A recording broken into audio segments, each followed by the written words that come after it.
Estimados estudiantes, buenas tardes, bienvenidos a su sesión semanal de su componente Métodos Alternos de Solución de Conflictos.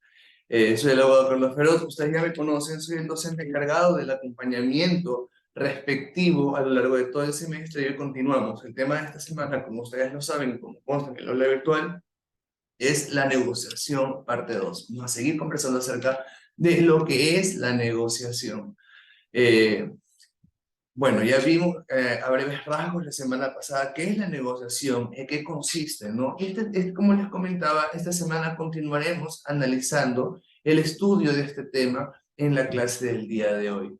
La negociación, como ustedes ya lo saben, es un mecanismo alterno de resolución de conflictos que permite a los seres humanos la resolución por ellos mismos de los problemas que pueden suscitarse a través del desarrollo de herramientas enfocadas al diálogo con la intención de que se sientan ganadoras ambas partes. A diferencia de los conflictos resueltos a nivel judicial o que se ventilan a nivel judicial, donde hay una parte que gana y una parte que pierde, en los métodos alternativos o alternos de solución de conflictos, como es en este caso la negociación, tiende en su resultado a que todas las partes involucradas salgan ganadoras, porque por eso es una negociación, hay una puja entre todos los intervinientes, de tal manera que todos tienen que salir beneficiados con el acuerdo en el que se llega.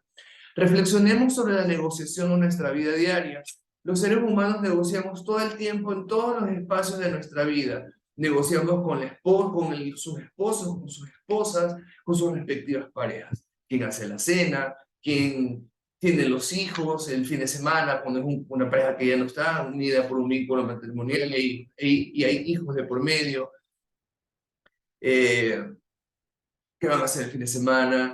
Eh, los feriados, ¿dónde van a pasar con los papás del uno, con los papás del otro? Cuando se divorcia una pareja, llegan a un acuerdo amistoso, en los casos de divorcio mutuo por sentimiento, ¿no? Sobre quién se va a quedar con los niños, etcétera, ¿no?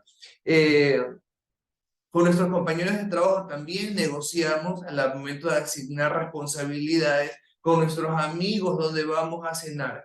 Claro está que siempre será más fácil ceder cuando esta negociación hay por medio de afectos y sentimientos con personas. Por ejemplo, cuando están con sus amigos y hacen un plan que van a hacer un viernes por la noche, un grupo de personas, unos grupos de amigos, es más fácil llegar a una negociación porque todos tienen un vínculo e intereses en común. Pero cuando no es así, se complica un poquito la negociación, pero siempre con la finalidad de llegar a un acuerdo. La negociación, estimados estudiantes, es un modo propio de interacción entre los seres humanos. Muchas veces ni siquiera somos conscientes que hemos desarrollado nuestras propias formas de resolver conflictos como propios seres pensantes que somos. Algunas personas lo harán de forma más colaborativa, mientras otros podrían utilizar la fuerza y la violencia para resolver conflictos. La negociación es muy importante tener definido el objetivo y desarrollar esta negociación en pro de resolver esos objetivos de forma amistosa y exitosa en negociaciones que versan tanto sobre la vida personal y la vida laboral. Según el diccionario de la Real Academia de la Lengua Española, se señala que la negociación es la acción y efecto de negociar. También existen otras definiciones donde nos hablan que son actividades realizadas a través de un convenio o un pacto y que se pensaría que es un proceso, la negociación es como un proceso, no un objetivo, ¿no? El objetivo claramente está a lo que se quiere llegar al producto de la negociación. La negociación es una herramienta. La negociación también es un medio básico para lograr lo que queremos de otros. Es una comunicación de doble vía para llegar a un acuerdo cuando usted y la otra persona comparten algunos intereses en común, pero que también tienen algunos intereses opuestos. Hay que utilizar la información disponible y los recursos disponibles referente al ámbito en donde se desarrolla la negociación para evitar también un remolino de tensiones. Dentro de este tema es importante ir determinando mediante el iceberg del conflicto. ¿Qué es el iceberg del conflicto? Viendo cuál es la punta, descubrir una situación en conflicto y que este nivel de conflicto tiene que ser visto como un iceberg y que tienen varios niveles por ser analizados. Por un lado, tenemos que se puede observar el exterior del iceberg, que se define como los intereses negociables, que corresponden a elementos materiales del conflicto como poder político, económico, propiedades y recursos sobre los cuales se podrán transar y negociar. Y por otro lado, las necesidades no negociables, que corresponden a elementos que son invisibles para las partes en conflicto y que difícilmente las personas pueden negociar. Este autor utiliza la figura tratando de simular un iceberg a través del cual pretende diferenciar que los conflictos, dentro de los conflictos habrán aspectos más visibles que otros y podemos percibir inmediatamente y con muchísima más facilidad. Y que por otro lado existirán unos elementos que no los podemos ni ver ni percibir tan claramente porque están ocultos dentro del conflicto. En este caso, si asemejamos al iceberg, es la parte que está debajo del agua. John Burton es considerado uno de los autores que he utilizado para elaborar esta clase. Es considerado como uno de los autores más relevantes como puente entre la investigación del conflicto y la investigación por la paz. Que reflexiona en torno al conflicto, no como algo que deba ser eliminado, no, sino como un control y resolución, reitera la existencia del conflicto como algo necesario en las resoluciones humanas. ¿Por qué? Porque todas las personas son un universo, tenemos nuestra propia forma de pensar, y siempre cuando hay un grupo de personas, o cuando hay un par de personas, pueden haber roces en los comportamientos. En ese caso es necesaria una negociación para llegar a un acuerdo y poder salvar cualquier eventualidad que pueda pasar producto de estas relaciones humanas. Es totalmente normal que existan conflictos, ¿sí? Pero hay que resolverlos amistosamente, y aquí es donde entran los métodos alternos de solución de conflictos. Para el autor, los intereses negociables expresados a través de posiciones los denomina elementos tangibles, elementos materiales. Los intereses serían lo que vemos fácilmente de los seres humanos cuando están en conflicto y que forman parte de la agenda negociadora y que posteriormente se ven reflejados en acuerdos, tratados, compromisos. Por otro lado, encontraremos elementos primordialmente inmateriales, es decir, lo que no es tan fáciles de identificar, los que no son tan fáciles de identificar, expresar y entender por las partes en conflicto. Lo que John Burton define como necesidades no negociables, los define como necesidades no negociables, ¿no? ¿En qué consisten estas necesidades no negociables? Son los supuestos que contienen elementos identificatorios, emociones, elementos espirituales, elementos subjetivos, creencias, ¿no? Ya que están en la psiquis de cada uno de nosotros.